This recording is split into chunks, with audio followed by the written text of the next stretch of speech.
Lisa, the first question I have to ask you, how many transgender police officers are there? Good afternoon, Andrew.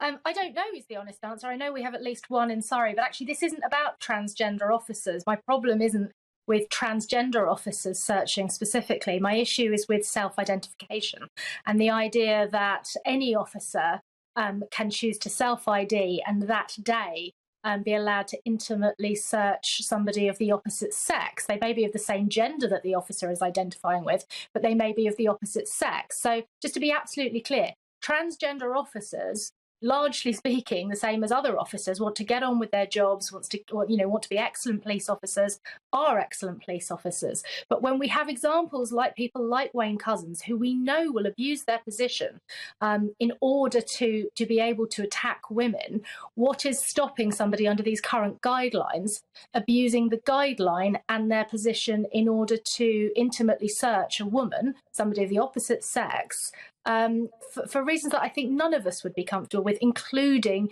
genuine transgender officers? Just remind us then, Lisa, what those police guidelines currently say.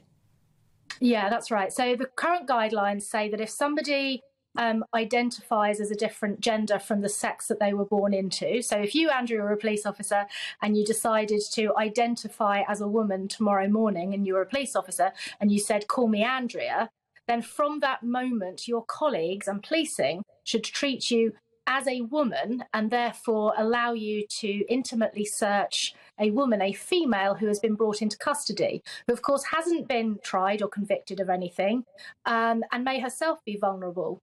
She may have experienced abuse, trauma, mental health issues and all of that.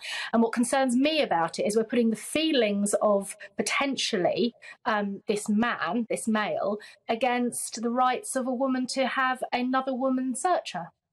What's been the reaction of your own police force to your stance here? Well, I think Surrey Police are actually quite sensible on this, if I'm completely honest. I think they will always look at who is in custody. There will be differing views, of course, as there are across this issue. What I'm more concerned about, actually, I'm an elected Police and Crime Commissioner, elected by the residents of Surrey to represent the residents of Surrey.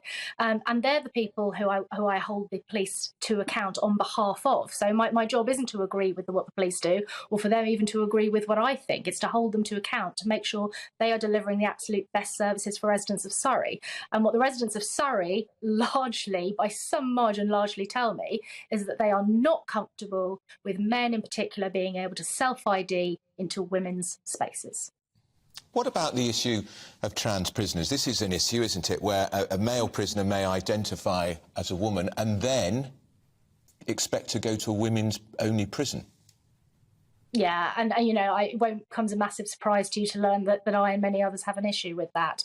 I'm not necessarily suggesting there should be a blanket sort of policy on this. I do think that it needs to be looked at case by case. But where somebody, for example, has committed a sexual or violent act against a woman, and we know that the biggest predictor of whether somebody will commit a sexual or violent act is your biology. It's straightforwardly whether you were born male or female. It's not how you identify.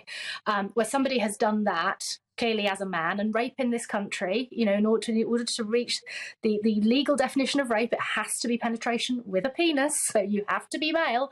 Where that person then identifies as a woman in order to get into a woman's prison, I think we should all, again, have very, very serious issues with that, because women in prison are themselves quite uniquely vulnerable. Whatever reason they're there for, whatever their background in terms of trauma, and we know that as a female prison population, they overwhelmingly have experienced trauma in their lives and often domestic abuse. Those women are quite literally a sort of captive group. And so to put somebody in there with them, a male who has, you know, committed some of the most heinous acts that one human can commit against another, just seems to me it goes against all common sense and everything that we know to be right.